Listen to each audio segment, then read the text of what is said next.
एक मिनट मौन।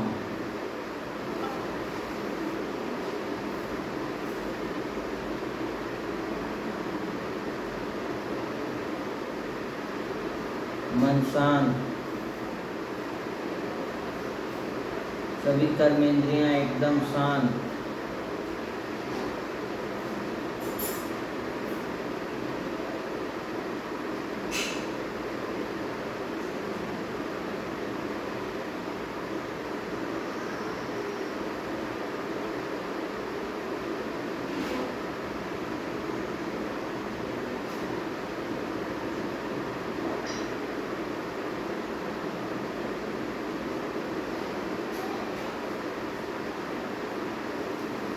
ओम शांति।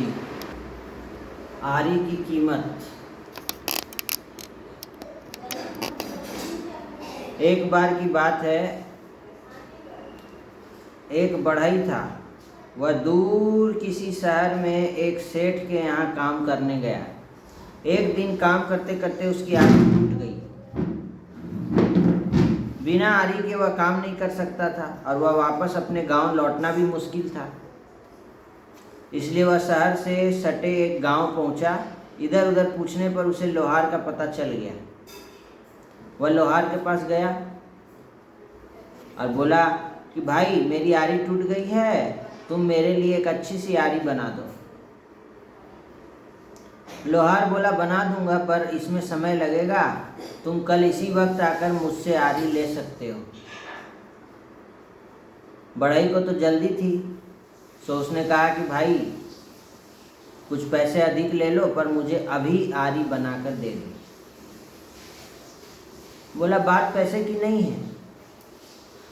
अगर मैं इतनी जल्दबाजी में औजार बनाऊंगा तो मुझे खुद उससे संतुष्टि नहीं होगी। मैं औजार बनाने में कभी भी अपनी तरफ से कोई कमी नहीं रखता है, जल्दबाजी नहीं करता हूँ। लोहार ने समझाया। बढ़ई तैयार हो गया और अगले दिन आकर अपनी आरी ले गया। आरी बहुत अच्छी बनी थी। बढ़ई पहले की अपेक्षा आसानी से और पहले से बेहतर काम कर पा रहा था। बढ़ई ने खुशी से ये बात अपने सेठ को भी बताई और लोहार की खूब प्रशंसा की। सेठ ने भी आरी को करीब से देखा कि इसके कितने पैसे लिए हैं उस लोहार ने। सेठ ने बढ़ई से पूछा। बोला, 10 रुपया। सेठ ने मन ही मन सोचा कि शहर में इतनी अच्छी आरी के तो कोई भी 30 रुपये देने को तैयार हो जाएगा। क्यों ना उस लोहार से ऐसी दर्जनों आरियां बनवा कर शहर में बेचा जाए, खूब पैसा कमाएंगे। अगले दिन सेठ लोहार के पास पहुंचा और बोला कि मैं तुमसे ढेर सारी आरियां बनवाऊंगा और हर आरी के 10 रुपये दूंगा, लेकिन मेरी एक शर्त है कि आज के बाद तुम सिर्फ मेरे लिए काम करोगे, किसी और को आरी बनाकर नहीं बेचोगे। बोला, लोहार, मैं आपकी शर्त नहीं मान सकता हूँ। सेठ ने सोचा कि लोहार को और अधिक पैसे चाहिए। वह बोला, ठीक है, मैं तुम्हें हर आरी के 15 रुपये दूंगा। अब तो मेरी शर्त मंजूर करो। लोहार ने कहा कि नहीं, मैं अभी भी आपकी शर्त नहीं मान सकता। मैं अपनी मेहनत का मूल्य खुद निर्धारित करूंगा। मैं आपके लिए काम नहीं कर सकता। मैं इस दाम से संतुष्ट हूँ, इससे ज़्यादा दाम मुझे नहीं चाहिए। बड़े अजीब आदमी हो भाई, भला कोई आती हुई लक्ष्मी को मना करता है? व्यापारी ने एकदम आश्चर्य से बोला। लोहार बोला कि आप मुझसे आरी लेंगे, फिर उसे दुगने दाम में गरीब खरीदारों को बेचेंगे, गरीब आदमी को बेचेंगे। लेकिन मैं किसी गरीब के शोषण का माध्यम नहीं बन सकता। मैं 10 रुपये में बेचता हूँ, आप 30 रुपये में बेचेंगे गरीब इंसान को। अगर मैं लालच करूँगा तो उसका भुगतान कई लोगों को करना पड़ेगा, कि मैं ये लालच नहीं कर सकता, नहीं तो कई लोगों को इसका भुगतान करना पड़ेगा। आप दोगुने दाम में इसको बेचेंगे,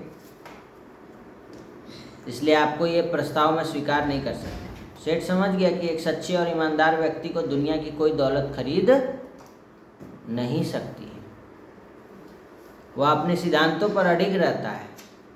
अपने हित से ऊपर उठकर लोगों के बारे में सोचना एक महान गुण है।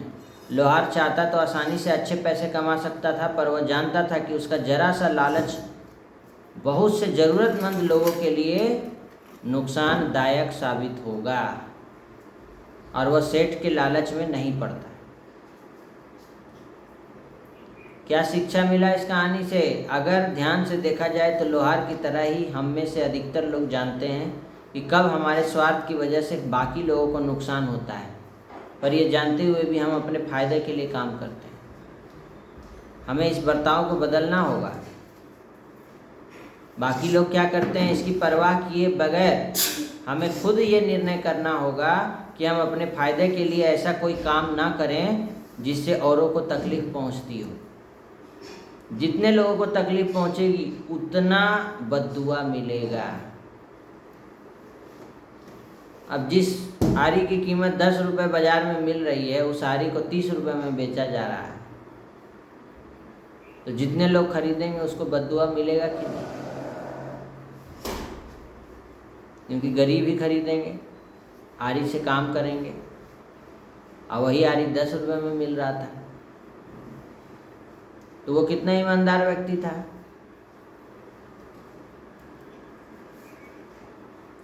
तो ये है आज की कहानी।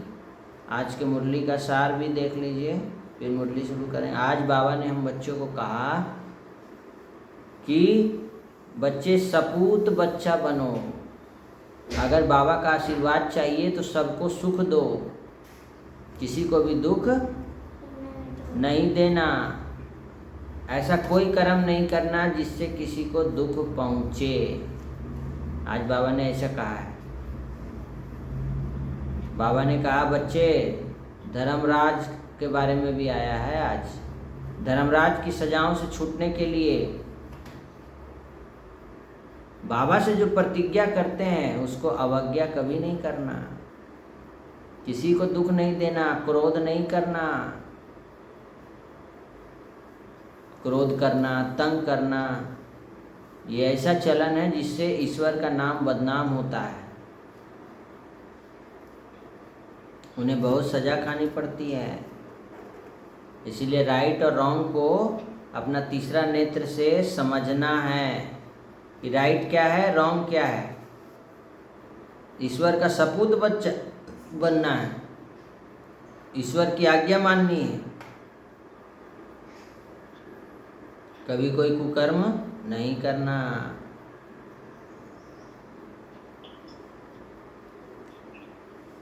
ट्रस्टी बनकर अपने गृहस्थ व्यवहार को संभालते हुए ज्ञान मार्ग में आगे चलना। कितना भी माया आ जाए, माया से खबरदार रहो जी। और बाबा ने आज वरदान हम बच्चों को दिया है कि कोई भी तड़पती हुई भिखारी प्यासी आत्माओं की प्यास बुझाने वाले सर्व खजानों से संपन्न भवो।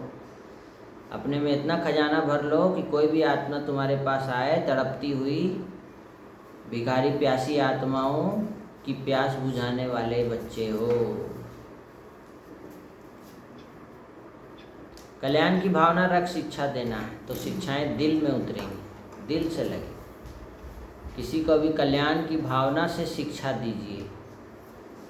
किसी को भी समझाना है तो कल्याण की भावना से, बाबा की याद से, सदा हर्षित मुख रहना है। ये है आज की मुरली का सार।